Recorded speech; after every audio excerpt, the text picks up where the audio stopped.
بسم اللہ الرحمن الرحیم، میں ہوں بید یوسفان اور آپ دیکھ رہے ہیں میرے یوٹیوب چینل اور فیس بک پیج۔ اس وقت آپ لوگ کو افغانستان سے تازہ ترین خبر دیتا چلوں کہ اس وقت افغانستان میں کابل ایئرپورٹ اس وقت افغانستان کے فورسز سے نکل کے یو ایس فورسز کے کنٹرول میں آ چکا ہے، اور وہاں پہ چونکہ لاسٹ نائٹ جو افغان صدر ہیں اشرف غنی صاحب وہ ملک چھوڑ کر تاجکستان چلے گئے، اور اس کے بعد جو امر صالح ہیں وہ بھی ملک چھوڑ کے چلے گئے تھے۔ تو اس کے بعد یہاں پہ موجودہ جو سلامتی کونسل کے سربراہ تھے عبداللہ ان کے مطابق وہ ایک دوسرے کے خلاف بیانات دیتے نظر آ رہے ہیں۔ لیکن اس وقت جو موجودہ صورتحال ہے افغانستان کی وہ یہ ہے کہ ایک طرف تو طالبان نے پورے افغانستان کا کنٹرول لینے کے دعویٰ کیا، اور دوسری طرف افغان جتنے سٹیزن ہیں وہ افغانستان چھوڑنے کی کوشش کر رہے ہیں۔ اور اسپیشلی کابل ایئرپورٹ کی بات کروں گا جو کہ اس وقت یو ایس آرمی کے کنٹرول میں ہے، اور وہاں سے سٹیزن جو ہیں جتنی بھی افغانستان کے شہری یا پھر وہ دوسرے ممالک کے شہری ہیں وہ افغانستان سے نکلنے کی بھرپور کوشش کریں، چاہے وہ کسی بھی ملک میں چلے جائیں، لیکن یہاں سے نکلنے کی کوشش کر رہے ہیں۔ اب انسرٹینٹی کی وجہ سے وہاں پہ آپ لوگوں نے ایک دو ویڈیوز بھی دیکھی ہوں گی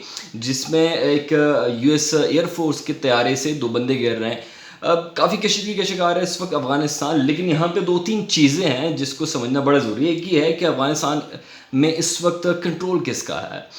یو ایس آرمی نے تو افغانستان ایئرپورٹ کا کنٹرول لیا ہے صرف اس وجہ کے لیے کہ وہ اپنے جو سفارتی عملہ ہے اس کو نکال سکے۔ انہوں نے اپنی جو ایمبیسی سفارت خانے کو یو ایس ایمبیسی سے لے کے ایئرپورٹ منتقل کر دیا گیا ہے، اور اس کے علاوہ وہاں پہ جتنے بھی افغان آرمی کے اہلکار ہیں انہوں نے اپنے لیے معافی نامے کہ جو ایک سسٹمیٹک وے طالبان نے بنا لیا ہے کہ جو بھی افغانستان آرمی کا اہلکار ہے وہ اپنے لیے معافی نامہ کے لیے اپلائی کرے گا اور اس کو معافی نامہ مل جائے گا۔ انہوں نے پراپر اس کا ریکارڈ بنانا شروع کر دیا منول طریقے سے، اور پورے افغانستان میں جن صوبوں میں افغانستان کے جو افغانستان آرمی کے اہلکار ہیں وہ اپنے لیے معافی نامے کے لیے اپلائی کر رہے ہیں، ان کو معافی نامہ مل رہا ہے۔ اگر وہ کسی دوسرے صوبے میں ہیں تو وہ ایک ہفتے کے لیے عارضی طور پہ معافی نامہ لے سکتے ہیں، لیکن اپنی صوبے میں جا کے دوبارہ اس کو معافی نامہ لینا پڑے گا تاکہ اس کو معافی مل سکے تایاب۔ اب آتے ہیں اس وقت افغانستان کی موجودہ حال پہ کہ اس وقت کیسے پہنچ سکے۔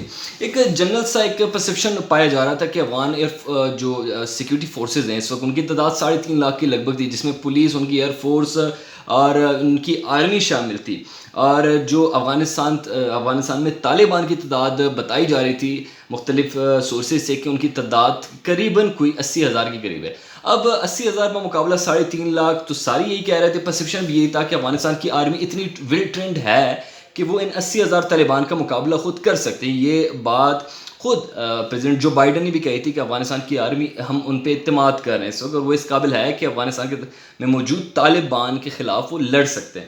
لیکن جب 15 جولائی کو ایک نقشہ ہمارے سامنے آئے جس میں افغانستان میں موجود طالبان تیزی سے افغانستان میں کنٹرول لے رہے تھے، اور آج 16 اگست ہے، اور 16 اگست کے دن پورے افغانستان کا کنٹرول اس وقت افغانستان کے جو موجودہ سیٹ اپ ہے وہاں سے لے کے ایک ایسے لوگوں کے ہاتھ میں چلا گیا ہے جو کہ اس وقت ابھی انسرٹینٹی، کچھ بھی نہیں کہا جا سکتا، لیکن موجودہ حالات میں یہی کہا جا رہا ہے کہ اس وقت افغانستان میں ایک عبوری سیٹ اپ قائم کیا جائے گا۔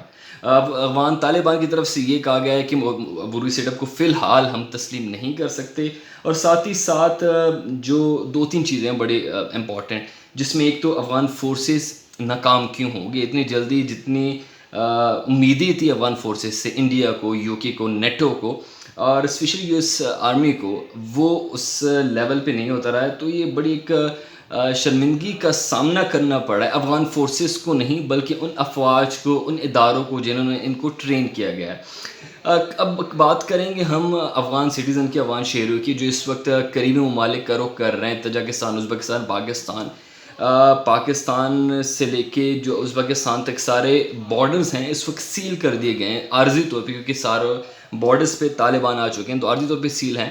اگر ہم پاکستان کے ساتھ موجودہ جو ترکھم بارڈر ہے وہاں پہ کل طالبان نے کنٹرول لیا، اور طالبان کے مطابق کہ وہ جلدی اس بارڈر کو کھول دیں گے عام تجارت کے لیے۔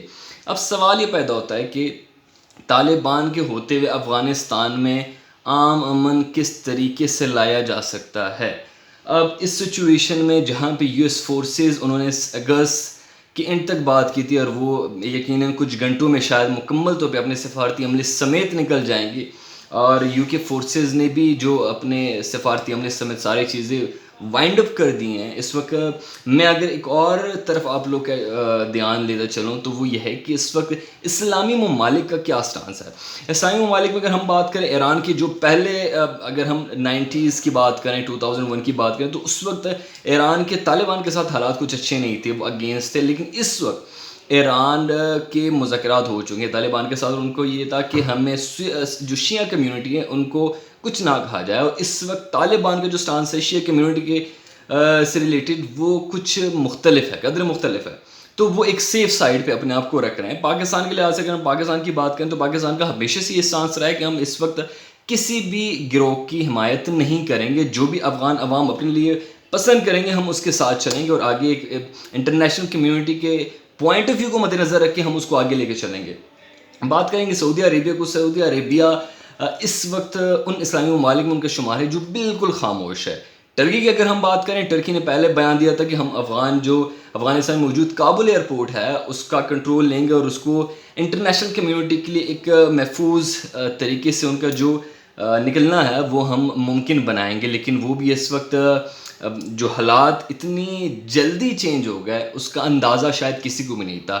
جتنے بھی یو ایس اینالسٹ ہیں اور ساتھ ہی نیٹو کے جو ممبرز کنٹری ہیں انہوں نے بھی یہ سوال اٹھایا ہے کہ حالات اس قدر چینج ہو سکتے ہیں, اس کا اندازہ پہلے ہونا چاہیے تھا. انٹیلیجنس رپورٹ کے مطابق ان کو کیا انٹیلیجنس رپورٹس پہلے سے نہیں آئی تھی کہ کابل کے اندر یا کابل کو اتنی جلدی یہ جو افغان طالبان ہیں وہ اس کا کنٹرول لے پائیں گے. خیر یہ تو تھی اوورال سچویشن. اب بات کریں گے اس وقت افغانستان میں سیٹ اپ کس کا آئے گا, آگے طالبان کس طریقے سے انٹرنیشنل کمیونٹی کے ساتھ اپنا تعلق بنا پائے گی. میرے تجزیے کے مطابق افغان طالبان 2001 پہ جو 2001 میں جو ان کا ایک سٹانس تھا, ان کا جو ایک ریئیکشن تھا, ان کی جو سمجھ بوجھ تھی, انٹلیکچوئل لیول تھا, that is more different, it is much better from that period. ابھی اس وقت جو افغان طالبان ہے وہ طالبان ہی جو اس وقت ہے ابھی یہ میچور ہو چکے ہیں. میرے تجزیے کے مطابق انٹرنیشنل کمیونٹی بھی ان کو ایکسیپٹ کر لے گی. جو حالات ابھی نظر آئیں, کیونکہ یو ایس اگر وڈرال کر لیتی ہیں ان کے ساتھ مذاکرات کر کے واپس جا رہی ہیں, ان کے کہنے کے مطابق جو پہلے آپ ان کو کہہ سکتے ہیں فریڈم فائٹرز, دین ٹیررسٹ, اور ابھی دوبارہ واریئرز اور فریڈم فائٹر کے طور پہ آ رہے ہیں, اور یو ایس بھی ان کو ایڈمٹ کر رہی ہے. روس دوبارہ اوبویسلی دوبارہ اس جگہ کا رخ نہیں کرے گی.